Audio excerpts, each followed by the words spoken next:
गलबत फ़िअतन कसीरतम बिइज़्निल्लाह।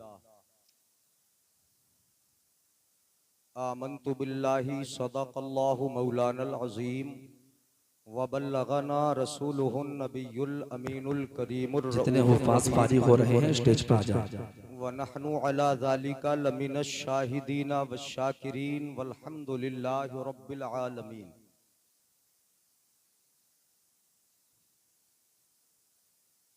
मदरसा इस्लामिया तुर्किया के ज़ेर एहतमाम सालाना जश्न दस्तार बंदी में हमारी आपकी शिरकत हुई।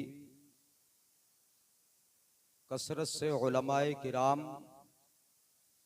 और खुसूसियत के साथ बहुत अजीम मुबल्लिग़ इस्लाम शहंशाह खिताबत हुजूर सैयद अमीनुल क़ादरी साहब क़िबला दामत बरकातुहुमुल आलिया वल क़ुदसिया से आपने इंतहाई पुरमग़ज़ नासिहाना तहफ़्फ़ुज़े ईमान के उन्वान पर खिताब समाअत किया। बहुत जल्दी माशाअल्लाह आज का ये अज़ीमुश्शान इजलास अपने इख्तिताम को पहुँचेगा और सारी कार्रवाई मैं समझता हूँ कि 12 बजे तक मुकम्मल हो जाएगी। आप हजरात ने भी कसरत से तशरीफ़ लाकर भरपूर साथ दिया और अराकीन की जिम्मेदारान की हौसला अफजाई फरमाई, प्रोग्राम को समाअत किया। अल्लाह तबारक व तआला हम सब को जो हमने सुना उस पर अमल की तौफीक अता फरमाए और इदारा इस्लामिया तुर्की शरीयत पर गालिब आई है। छोटी जमाअतें बड़ी जमाअतों पर गालिब आई हैं। अल्लाह के हुक्म से, अल्लाह के इज़्न से, अल्लाह के हुक्म से जिनके साथ अल्लाह का हुक्म शामिल रहा, अल्लाह की मदद शामिल रही और उन्होंने अल्लाह तबारका व तआला के फरमान पर अमल किया, अल्लाह रब्बुल इज़्ज़त ने उन अक़लियतों को हमेशा गलबा अता फरमाया। अक़लियत को गलबा मिला, मगर उसकी बहुत सारी मिसालें कलाम मुक़द्दस में भी मौजूद हैं। लक़द नसरकुमुल्लाहु बिबद्रिन व अंतुम अज़िल्ला, जिसका जिक्र सैयद साहब ने किया था कि मैदान बद्र में अल्लाह रब्बुल इज़्ज़त ने कलील जमाअत को कसीर जमाअत पर गलबा अता फरमाया था। तमाम ग़ज़वात, मैदान करबला ये शाहिद हैं कि अक़लियत अक्सरियत पर गालिब आई, मगर इसके असरार, इसके रुमूज़, इसके निकात और इसकी बारीकियां कि अक़लियत को कब गलबा मिलता है, अक़लियत कब गालिब आती है, अक़लियत को अल्लाह रब्बुल इज़्ज़त की नुसरत व मदद कम मिलती है।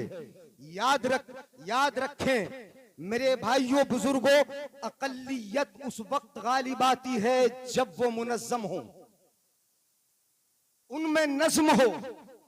अगर नज़्म से फिरेंगे अक़लियत को गलबा नहीं मिलेगा। किसी एक बैनर तले जमा नहीं होंगे, अक़लियत को गलबा नहीं मिलेगा।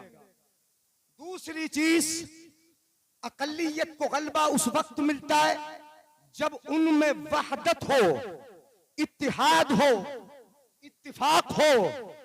जब हमारा इत्तिफाक पारा होता है, जब हमारा इत्तिफाक इंतशार, लड़ाई झगड़े तनाज़ुहात में तब्दील हो जाता है, तो फिर हम चुन चुन के मारे जाते हैं, पीटे जाते हैं। अक़लियत को गलबा उस वक्त नहीं मिलता जब वो लड़ती है, जब वो झगड़ती है, जब उनमें इंतशार होता है, जब आपस में बात बात पर लड़ जाते हैं, जब मुखबिर हमीमे से पैदा हो जाते हैं, जब अपने मुसलमान भाई को नुकसान पहुंचाने वाले हमारे अपने भाई होते हैं, जब अपने भाई की इज्जत को नीलाम करने वाले हमारे भाई होते हैं, जब सियासतें मदरसों पे होने लगती है, जब सियासतें अपने उलमा पे होने लगती है, जब सियासतें अपनी मस्जिदों पे होने लगती है, तो समझ लो वो कौम कैसे गालिब आ सकती है कि जिसने अपनी सियासत में ना खुदा के घर को छोड़ा और ना मुस्तफा के घर को छोड़ा, वो कैसे गालिब आ सकती है। वाह वाह वाह वाह। उस अकलियत को कैसे गलबा मिलेगा जिनमें वहदत ही ना हो। तीसरी चीज वो अकलियत गालिब आती है कि जिनमें इताअत अम्र का जज्बा भी हो। समझ में आ रहा है बात? गाड़ी तो नहीं पड़ रही है, सुभान अल्लाह बोलते हैं। हाँ मैं बुलवाए लेता हूँ, आप बिल्कुल सुस्त ऐसे बैठे। मैंने कहा कि 15 से 20 मिनट में अपनी गुफ्तगू खत्म कर दूंगा।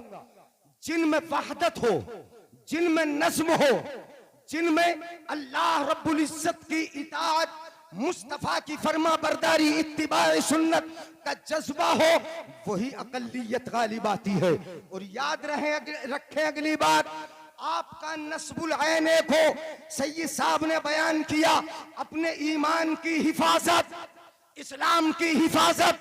आप अपने नस्बुल ऐन को अपने सामने रखें, एक हदफ बना लें, एक मकसद अपने सामने रखें।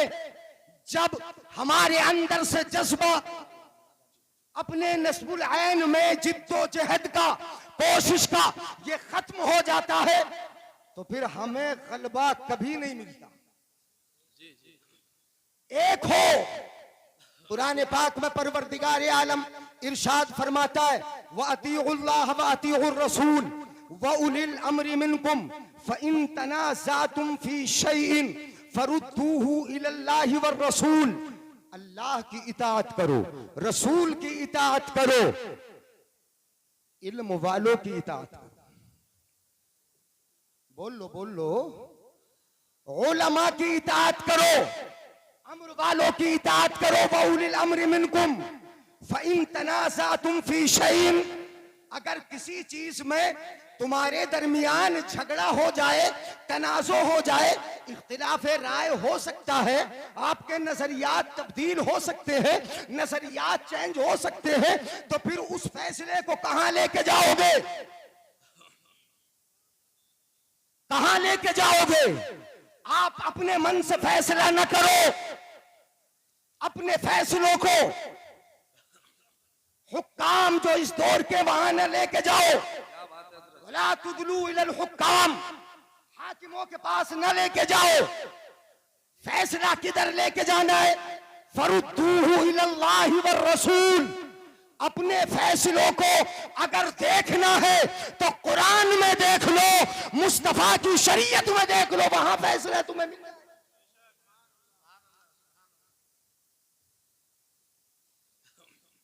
और अगर लड़ गए, झगड़ गए, मैं बताता हूं कि कौन एक रहे।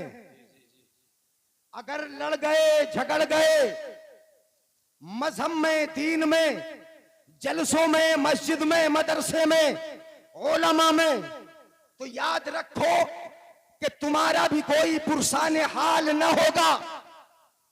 कुरान में अल्लाह फरमाता है, वला तनाज़ऊ फतफशलू व तज़हब रिहुकुम वस्बिरू इन्नल्लाह मअस्साबिरीन। सुभान अल्लाह, सुभान अल्लाह। आपस में न लड़ो, बेशक बेशक। लड़ गए कदम बहक जाएंगे, फिसल जाओगे। व तज़हब रिहुकुम, और तुम्हारी जो ताकत व कुव्वत है, तुम्हारी हवा ही निकल जाएगी। इज्तिमाई हैसियत से जो तुम्हारी ताकत है, कुव्वत है, वो सारी की सारी चली जाएगी। व तज़हब रिहुकुम, इज्तिमा के साथ रहने में, इत्तिफाक के साथ रहने में तुम्हारी कुव्वत है, तुम्हारी ताकत है। हम मजहब पे लड़ गए, हम मशरब पे लड़ गए, हम पीरों पे लड़ गए, हम मदरसों पे लड़ गए। वला तनाज़ऊ फतफशलू, न लड़ो वरना फिसल जाओगे। वस्बिरू, सब्र भी कर लो। अल्लाह फरमाता है सब्र कर लो। इन्नल्लाह मअस्साबिरीन, अल्लाह की मदद सब्र करने वालों के साथ होती है। एक दो हदीस में आपके गोश गुजार कर दूं, सुनो। इत्तिफाक से रहो, एक होकर रहो, लड़ाई न करो। मोमिन के बारे में आका फरमाते, अल मुमिनु लिल मुमिन कल बुनियान। मोमिन मोमिन के लिए बुनियाद की ईंटों की तरह है। समझ में आ रहा है? मोमिन मोमिन के लिए बुनियाद की ईंट की तरह है, बुनियाद की तरह है। और यहां मोमिन मोमिन के लिए है, शर्त ईमान की है। मोमिन मोमिन के लिए बुनियाद की तरह है। जिस तरह बुनियाद की एक ईंट को दूसरी ईंट के साथ मिलने के बाद ताकत मिलती है, दूसरी ईंट जब लग जाती है तो पहली को ताकत मिल जाती है, तीसरी लग गई, पहली दोनों को ताकत मिल गई। इस तरह ईंटें एक दूसरे से जुड़ती जाती है और एक मजबूत ताकत बनती जाती है। मेरे आका सल्लल्लाहु अलैहि वसल्लम ने यही मिसाल देकर समझाया कि जिस तरह एक के साथ दूसरे के मिलने से ताकत बढ़ती है, ऐसे ही ईमान वालों की ताकत एक दूसरे के साथ मुत्तफिक होने से बढ़ती है।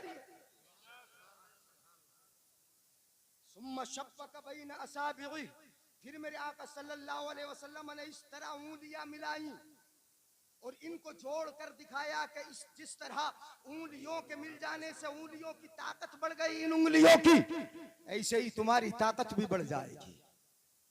मेरे आका फरमाते हैं उनसुर अखाका जालिमन औ मजलूमा।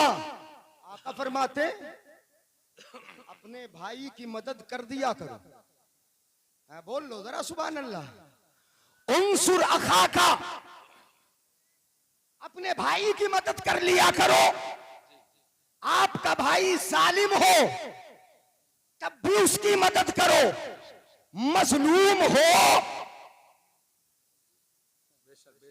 एक साहबी खड़े हो गए, अर्ज करने लगे या रसूल अल्लाह, फकाल रजुलुन अंसुरु मजलूमन फकैफ अंसुरु जालिमा।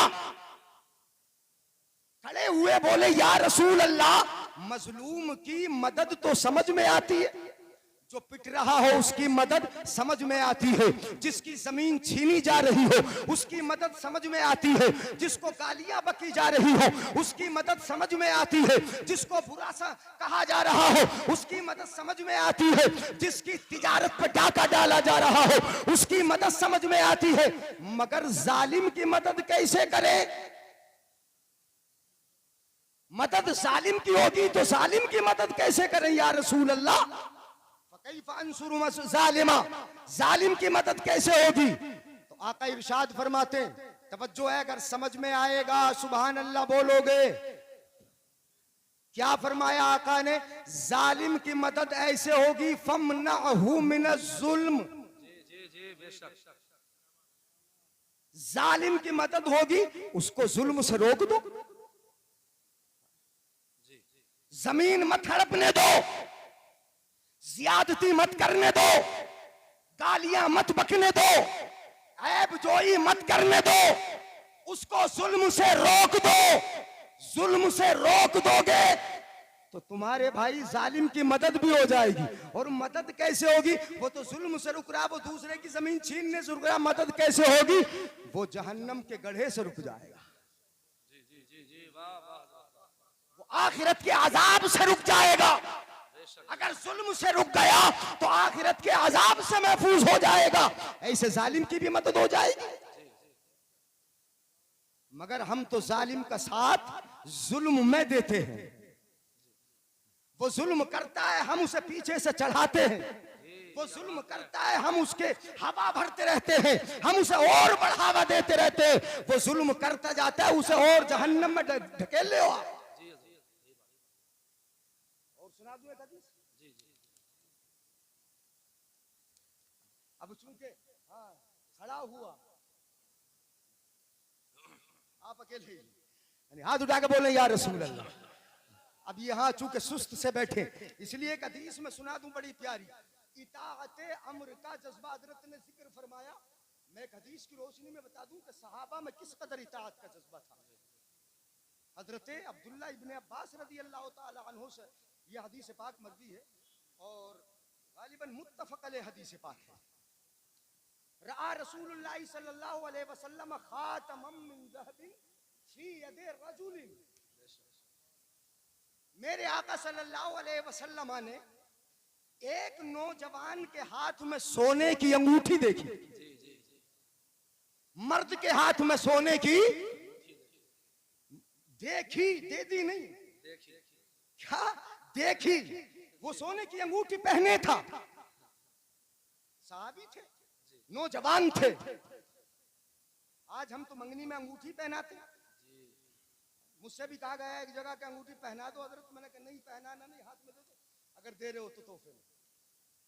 मर्द को पहना रहे हैं हम अंगूठी, रिश्ते में पहना रहे, मंगनी में पहना रहे, और वो भी मूंछों को ऊपर उठाकर, एक नहीं 5 उंगलियों में पहने घूमता है सोने की अंगूठी। बोलो हराम है कि नहीं? मर्द के लिए सोना हराम है, मगर तुमने, सुनो जरा, कितनी इताअत करते हो तुम, कितनी बात मानती है मेरी कौम। मेरे आका ने अंगूठी देखी, सोने की तवज्जो रखे, सोने की अंगूठी देखी,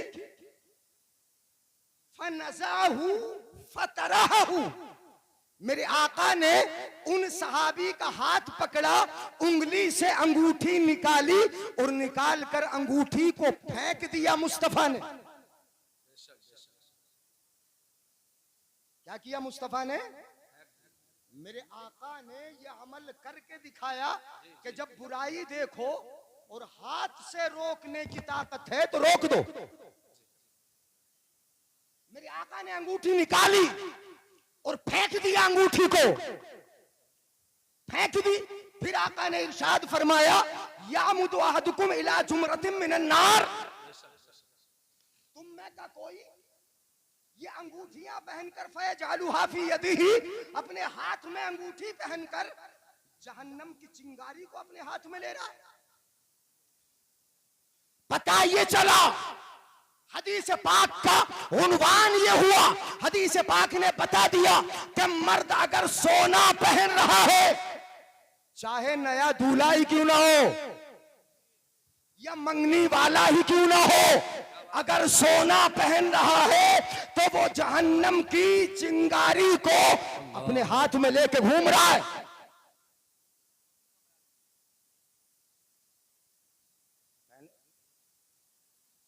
ये कहकर मुस्तफा अंगूठी निकाल कर फेंक कर वहां से आगे बढ़ गए, चले गए। फकील लिर्रजुल, जिसके हाथ में अंगूठी थी उनसे कहा गया, खुज खातमका इंतफि बिही। सुन लो गौर से, मुस्तफा तो चले गए, मुस्तफा चले गए, जिसके हाथ की अंगूठी निकाली थी मुस्तफा ने, उनसे किसी ने कहा अपनी अंगूठी उठा लो और उससे फायदा ले लो, बेच दो। पहनना ही तो सोना नाजायज है, बेचना तो नाजायज। बीवी को दे दो, बीवी को पहनाना तो नाजायज। बहन को दे दो, बहन को देना तो नाजायज नहीं। अपनी वालिदा को दे दो, किसी और को दे दो, देना तो नाजायज नहीं। कहा गया उठा लो। मुस्तफा तो चले गए, अब देख थोड़ी रहे, फेंक दिए मुस्तफा ने, उठा लो। चले गए मुस्तफा, फायदा उठा लो, बेच दो।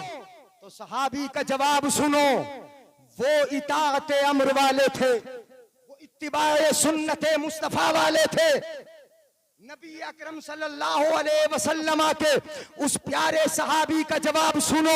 मेरे आका का वो प्यारा सहाबी जवाब देता है, वल्लाही ला आखुजु अबदा वक़द तरहहु रसूलुल्लाही सल्लल्लाहु अलैहि वसल्लम।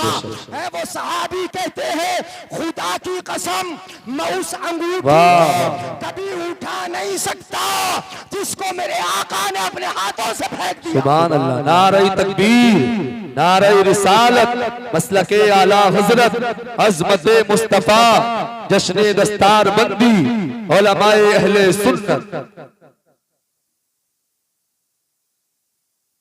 इसलिए इताअत, बात मान लिया करो। उलमा अगर मना करें इस सोने की अंगूठी से तो बात मान लिया करो। ये इताअत अम्र हमसे चली गई। जिस चीज को मेरे आका ने फेंका था उसे हमने उठा लिया, उसे हमने ले लिया और पहनाना शुरू कर दिया। मंगनी ही तुम्हारी हराम काम से होती है। आका इरशाद फरमाते हैं, एक छोटी हदीस और सुनाऊं, अर्राहिमून यरहमुहुमुर रहमान, रहम करने वालों पर अल्लाह भी रहम फरमाता है। अल्लाह रहम फरमाता है रहम करने वालों पर। इरहमू मन फिल अर्द, लोगों एक दूसरे के साथ मोहब्बत का बर्ताव करो, नरमी रखो, दिल में जगह रखो। इरहमू मन फिल अर्द, जमीन वालों पर तुम नरमी करो। यरहमुकुम मन फिस समा, आसमान वाले तुम पर रहम फरमाएंगे। मेरे आका सल्लल्लाहु अलैहि वसल्लम ने हजरत इमाम हसन इब्ने अली को चूम लिया। जन्नत के सरदार, जन्नती जवानों के सरदार हजरत इमाम हसन का बोसा लिया। मुत्तफक अलैह हदीस पाक हजरत अबू हुरैरा से मरवी, क़ब्बलन नबी सल्लल्लाहु अलैहि वसल्लम अल हसन इब्न अली, हसन इब्ने अली को चूमा मुस्तफा ने। व इंदहु अल अक़रा इब्नुल हाबिस, मेरे आका की बारगाह में एक शख्स बैठा था जिनका नाम था अक़रा इब्ने हाबिस। उन्होंने जब देखा कि मुस्तफा ने हसन को चूम लिया तो वो बैठने वाला नबी से क्या कहता है, बोला इन्न ली अशरतम मिनल वुल्द मा क़ब्बलतु मिनहुम अहदा। अक़रा इब्ने हाबिस बोला, तवज्जो चाहूंगा कि मेरे 10 बेटे बेटियां, 10 औलाद, मैंने तो आज तक किसी को नहीं चूमा और आपने हसन इब्ने अली को चूम लिया। आपने अपने नवासे का बोसा ले लिया, उसको चूम लिया, उससे प्यार कर लिया। मेरे 10 बेटे हैं, मेरी 10 बेटियां, मेरे 10 बेटे बेटियां हैं, औलाद में से मेरे 10 है, मैंने 10 में से किसी का बोसा किसी को नहीं चूमा। अब जब नहीं चूमा उसने कह दिया मुस्तफा से, फनज़रा इलैहि रसूलुल्लाह सल्लल्लाहु अलैहि वसल्लम, मेरे आका ने उसकी तरफ नजर उठाई। और हदीस पाक का अगला जुमला सियाको सबाक हदीस का ये बता रहा है, मुफ्ती साहब तशरीफ फरमा, ये बता रहा है कि आका ने जो नजर फरमाई थी वो नजरे गजब थी, नजरे रहमत नहीं थी। मुस्तफा ने देखा 10 बेटे बेटियां, अभी तक किसी को नहीं चूमा इसने, अभी तक किसी का बोसा नहीं लिया। फनज़रा इलैहि रसूलुल्लाह, मुस्तफा ने देखा, इरशाद फरमाया, सुन, नजरे गजब फरमा कर इरशाद फरमाया आका ने, दिल नर्म रखो, मोहब्बत का बर्ताव करो, एक होकर रहो, मुत्तफिक होकर रहो। आका ने फरमाया मल्लम यरहम ला युरहम। यहां आका इरशाद फरमाते हैं कि जो रहम नहीं करता उस पर भी रहम नहीं किया जाता। तुम रहम करोगे तो तुम पर भी रहम किया जाएगा। नरमी का बर्ताव रखो। आज बड़ा दिल दुखता है जब ये सुनते हैं मदरसों पे सियासत है, दीनी जलसों पे सियासत है, अपने मजहब पे सियासत है। कितनी बुरी सोच हो गई हमारी कि यहाँ आके हम लड़ गए, झगड़ गए। नहीं, कुरान में अल्लाह फरमाता है वातसिमू बिहब्लिल्लाहि जमीआ वला तफर्रकू, अल्लाह की रस्सी को मजबूती से थाम लो और ये जरा जरा सी बातों पे आप न बटो। अल्लाह के नाम पे एक हो जाओ, रसूलुल्लाह के नाम पे एक हो जाओ। अल्लाह ताला अमल की तौफीक अता फरमाए। बातें बहुत हो जाएंगी। व आखिर दवाना अल्हम्दुलिल्लाहि रब्बिल आलमीन। चलते चलते आला हजरत के शेर पढ़ दूं, सबसे औला वो आला, बोल दो जरा जोर से, सबसे औला वो आला, सबसे बाला ओ बाला, अपने मौला का प्यारा, दोनों आलम का दूल्हा। कौन देता है देने को मुंह चाहिए, देने वाला है सच्चा, जिनके तलवों का धोवन है आबे हयात, है वो जाने मसीहा। गमज़दों को रजा मुज़्द दीजे के है, बेकसों का सहारा। बैठ जाओ, बैठ जाओ, हश्र आप बैठ तक जाओ। डालेंगे हम पैदाइशे मौला की धूम, मिस्ल फारस नजद के कलहे गिराते जाएंगे और खाक हो जाएं अदू चलकर मगर हम तो रजा, दम में जब तक दम है बैठ जाएं आप। जिक्र सुनाते जाएंगे। अभी बैठ जाएं, दस्तार